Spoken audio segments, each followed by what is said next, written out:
Yes, পাকিস্তানের সাথে আমরা প্রথম ম্যাচে জিতে গেলাম। পাকিস্তান হয়তো জানেই না এটা মিরপুরের মাঠ, এটা পাকিস্তানের মাঠ নয়। মিরপুরের মাঠে আমরা সব সময় সেরা। 1971 সালের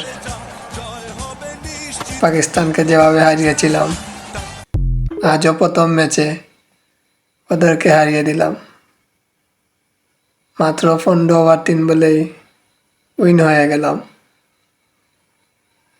পাকিস্তানকে অগ্রিম মেসেজ দিতে চাই,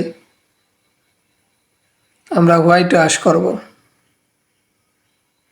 মিরপুরের মাঠে আমরা হোয়াইট ওয়াশ করব পাকিস্তানের সাথে।